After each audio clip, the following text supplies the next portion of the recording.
ഉസ്താദ് കാന്തപുരം അബൂബക്കർ മുസ്ലിയാരിനും അദ്ദേഹത്തിൻ്റെ മകൻ അബ്ദുൽ ഹക്കീം അസ്ഹരിക്കും വളരെ വേണ്ടപ്പെട്ട ഏറ്റവും അടുപ്പമുള്ള ഈജിപ്ഷ്യൻ പണ്ഡിതനാണ് ഡോക്ടർ മുഹമ്മദ് മുഖ്താർ ജുമ. അവർ പരസ്പരം സ്ഥാപനങ്ങൾ സന്ദർശിച്ചിട്ടുണ്ട്. പരസ്പരം വളരെ ബഹുമാനത്തോടെയാണ് പെരുമാറാറുള്ളത്. ആ മുഹമ്മദ് മുഖ്താർ ജുമ എഴുതിയ പുസ്തകമാണ് ഇത്.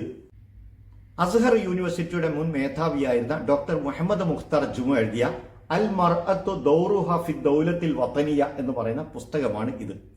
ഇതിൽ അദ്ദേഹം സ്ത്രീകൾക്ക് പുരുഷന്മാരുടേതുപോലെ തന്നെ രാഷ്ട്രീയവും ഭരണപരവും സാമൂഹികവുമായ എല്ലാ മേഖലകളിലും പങ്കാളിത്തം വഹിക്കാം, ആ രംഗങ്ങളിൽ ആ മേഖലകളിൽ നേതൃപദവി അലങ്കരിക്കാം എന്ന് ഖുർആനിന്റെയും സുന്നത്തിന്റെയും ഇസ്ലാമിക ചരിത്രത്തിന്റെയും പിൻബലത്തോടുകൂടി വിവരിക്കുകയാണ് ഈ പുസ്തകത്തിൽ. ഇതിൽ പറയുന്ന എല്ലാ കാര്യങ്ങളും തെളിവുകളൊന്നും നമുക്ക് പറയാൻ കഴിയില്ല. ഖുർആനിൽ നിന്നും സുന്നത്തിൽ നിന്നും ഇസ്ലാമിക ചരിത്രത്തിൽ നിന്നും തെളിവുകൾ പറഞ്ഞ ശേഷം അദ്ദേഹം ആറ്റിക്കുറുക്കി പറഞ്ഞ കാര്യങ്ങൾ ഞാൻ നിങ്ങളുടെ മുന്നിൽ വായിക്കാനാണ് ആഗ്രഹിക്കുന്നത്. നമുക്കറിയാം, കേരളത്തിലെ കാന്തപുരം വിഭാഗക്കാർ അംഗീകരിക്കുന്ന പണ്ഡിതനാണ് ഇദ്ദേഹം. എന്നാൽ കേരളത്തിലെ കാന്തപുരം വിഭാഗത്തിലെ ഏറ്റവും മുകളിലുള്ള വ്യക്തി മുതൽ ഏറ്റവും താഴേക്കടയിലുള്ള സാധാരണക്കാർ വരെ സ്ത്രീകൾ ഭരണപരവും രാഷ്ട്രീയവും സാമൂഹികവുമായ പങ്കാളിത്തം വഹിക്കുന്നതിനെയും നേതൃപദവി അലങ്കരിക്കുന്നതിനെയും എതിർക്കുന്നവരാണ്. ഈ അടുത്ത് മാക്സവനെതിരെ ഇവർ ഉറഞ്ഞുതുള്ളിയത് നാം കണ്ടിട്ടുണ്ട്. എന്നാൽ ഈ ഗ്രന്ഥത്തിൽ ഇവരംഗീകരിക്കുന്ന പണ്ഡിതനായ ഡോക്ടർ മുഹമ്മദ് മുഖ്താർ ജുമുഅ എന്താണ് പറഞ്ഞത് എന്ന് പരിശോധിക്കാം. ഇതിന്റെ 75-ാമത്തെ പേജിലുള്ള ഒരു ഉദ്ധരണി ഞാൻ ആദ്യം വായിക്കാം. കുറെ തെളിവുകൾ പറഞ്ഞ ശേഷം അദ്ദേഹം ആറ്റിക്കുറുക്കി പറയുകയാണ്, ومن هذا المنطلق يجب تمكين المرأة حتى تتمتع بالحقوق السياسية في الترشيح والانتخاب وعضوية البرلمان وتقلد المناصب القيادية على حد سواء مع الرجال على أساس الكفاءة والخبرة. താങ്ങാൻ പറ്റൂല കാന്തപുരക്കാർക്ക്. എന്താ പറഞ്ഞത് അറിയാം? വമിൻ ഹാദൽ മുൻതലഖി, ഈ കാഴ്ചപ്പാടിൽ കൂടി നോക്കിയാൽ യജിബു വാജിബാണ്, തംകീനുൽ മർഅത്തി ഹത്താ തതമത്തഅ ബിൽ ഹുഖൂഖി സിയാസിയത്തി, രാഷ്ട്രീയ അവകാശങ്ങൾ അനുഭവിക്കാൻ വേണ്ടി അവർക്ക് സൗകര്യം ചെയ്തു കൊടുക്കൽ നിർബന്ധമാണ്, വാജിബാണ്. എന്തിൽ?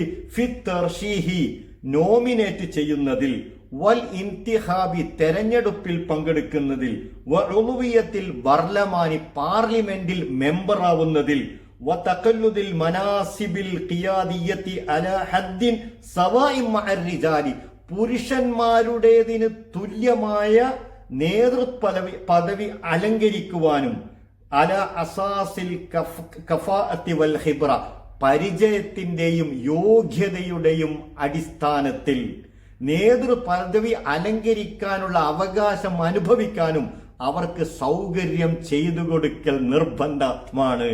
എങ്ങനെയുണ്ട്? ഇത് നിങ്ങൾ അംഗീകരിക്കുമോ? ജീവിതത്തിന്റെ എല്ലാ മേഖലകളിലും പുരുഷന്മാരുടേതിന് തുല്യമായ പദവി സ്ത്രീകൾക്ക് വഹിക്കാമെന്ന് ഖുർആനിന്റെയും പ്രവാചക ചര്യയുടെയും ഇസ്ലാമിക ചരിത്രത്തിന്റെയും പിൻബലത്തോടു കൂടിയാണ് ഇതിൽ വിവരിക്കുന്നത്. ഇതിന്റെ 94-ാമത്തെ പേജിൽ മുകളിൽ പറയപ്പെട്ട തെളിവുകളൊക്കെ പറഞ്ഞ ശേഷം അദ്ദേഹം പറയാണ്, വലാ യൂജദു ഫിൽ ഖുർആനിൽ കരീമി വലാ ഫി സുന്നത്തിൻ നബവിയ്യത്തി സ്വഹീഹ ഫീമാ നഅലം നസ്സൻ യംനഉൽ മർഅത്ത മിൻ തവല്ലിൽ മനാസിബിൽ ഖിയാദിയ്യത്തി വസ്സിയാസിയ്യത്തി ബൽ ഇന്നൽ ഫിഖ്ഹൽ ഇസ്ലാമിയ യുബീഹു ലഹാ അൻ തകൂന വക്കീല അൻ ഫർദിൻ ഔ മജ്മുഅത്തി അഫ്റാദിൻ.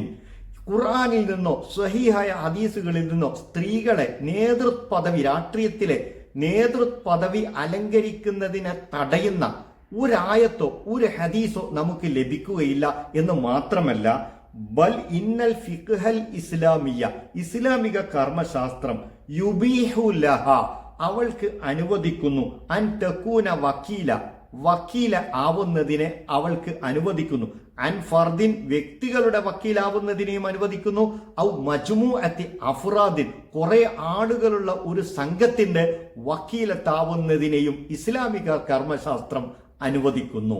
നോക്കൂ, ഇത് കാന്തപുരക്കാർ അംഗീകരിക്കുന്നുണ്ടോ? അദ്ദേഹം ഒരു ഹദീസ് ഉദ്ധരിക്കുകയാണ്, ലൻ യുഫ്ലിഹ ഖൗമുൻ വല്ലൗ അംറഹും ഇംറഅ, സ്ത്രീകളെ ഭരണാധിപത്യം ഏൽപ്പിക്കുന്ന ഒരു ജനതയും വിജയിക്കുകയില്ല എന്ന ഹദീസ് ഉദ്ധരിച്ച ശേഷം അദ്ദേഹം പറയാണ്, ലഹുവ കലാമുൻ യുഅബ്ബിറു അൻ ഹാലത്തിൻ ഖാസ വലൈസ മുത്ലഖൻ. ഇത് പ്രത്യേക സന്ദർഭവുമായി ബന്ധപ്പെട്ടതാണ്, നിരുപാധികമല്ല ഈ ഹദീസ് എന്ന് പറഞ്ഞ ശേഷം ഇതിന്റെ അവസാന ഭാഗത്ത് അദ്ദേഹം പറയാണ്, ലാ യസിഹു തഅമീമുൽ ഇസ്തിദ്ലാലി ബിഹാ. ഈ ഹദീസിനെ തെളിവ് പിടിച്ചുകൊണ്ട് എല്ലാ രംഗത്തും പൊതുവൽക്കരണം ശരിയാവുകയില്ല എന്നാണ് ഇദ്ദേഹം പറയുന്നത്. ആര്? ഡോക്ടർ മുഹമ്മദ് മുഖ്താർ ഗുമുഅ. ഇതിന്റെ 66-ാമത്തെ പേജിൽ ഹക്കുൽ അമൽ, സ്ത്രീകൾക്ക് ജോലി ചെയ്യാനുള്ള അവകാശം എന്ന തലക്കെട്ടിന് താഴെ ഡോക്ടർ മുഹമ്മദ് മുഖ്താർ ഗുമുഅ പറയാണ്, ലം യംനഇൽ ഇസ്ലാമുൽ മർഅത മിൻ മുമാറസത്തിൽ അമലി ഖാരിജ ബൈത്തിഹ. സ്ത്രീകൾക്ക് പുറത്തുപോയി ജോലി ചെയ്യുന്നതിന് ഇസ്ലാം തടഞ്ഞിട്ടില്ല എന്ന് പറഞ്ഞ ശേഷം അബൂബക്കർ റളിയല്ലാഹു അൻഹുവിന്റെ മകളും സുബൈർ ബിൻ അവ്വാമിന്റെ പത്നിയുമായ അസ്മാ റളിയല്ലാഹു തആല അൻഹ ചെയ്ത കൃഷിപ്പണി ഇതിൽ വിവരിക്കുകയാണ്. എന്നിട്ട് പറയാണ്, ഉമർ ബിൻ ഖത്താബ് 2ാം ഖലീഫയായപ്പോൾ അവരെ മന്ത്രിസഭയിൽ, ഏത് മന്ത്രിസഭയിൽ? മിനിസ്ട്രി ഓഫ് ഇൻഡസ്ട്രിയിൽ ഉന്നത പദവി നൽകി, മാർക്കറ്റിനെ കുറിച്ച് നന്നായി പഠിക്കുവാൻ വേണ്ടി. 28-ാമത്തെ പേജ് പറയാണ്, വമുന്ദു അഹദി റസൂലി വഅഹദിൽ ഖുലഫാഇ റാഷിദീന വഅബ്റ താരീഖിൽ ഇസ്ലാമി. പ്രവാചകന്റെ കാലത്തും ഖുലഫാ റാഷിദീകളെ കാലത്തും ഇസ്ലാമിക ചരിത്രത്തിലുടനീളവും ഷാറക്കത്തിൽ മർഅത്തുൽ മുസ്ലിമ മഅർ റജുലി, പുരുഷനോടൊപ്പം തന്നെ സ്ത്രീയും പങ്കാളിത്തം വഹിച്ചു, ജംബൻ ഇലാ ജംബിൻ, തോളോട് തോള് ചേർന്നുകൊണ്ട്, ഫിൽ ഹയാത്തിൽ ഇജ്തിമാഇയ്യ, സാമൂഹിക ജീവിതത്തിലും, വഫി ജമീഇ മജാലാത്തിൽ അമലിൽ ഇജ്തിമാഇ, സാമൂഹികമായ എല്ലാവിധ പ്രവർത്തന മേഖലകളിലും, സാമൂഹിക പ്രവർത്തനത്തിന്റെ സകലമാന മേഖലകളിലും സ്ത്രീയും പുരുഷന്റെ കൂടെ തോളോട് തോള് ചേർന്ന് പങ്കാളിത്തം വഹിച്ചിട്ടുണ്ട്. കാന്തപുരക്കാർക്ക് എന്താ ഇതിന് പറയാനുള്ളത്?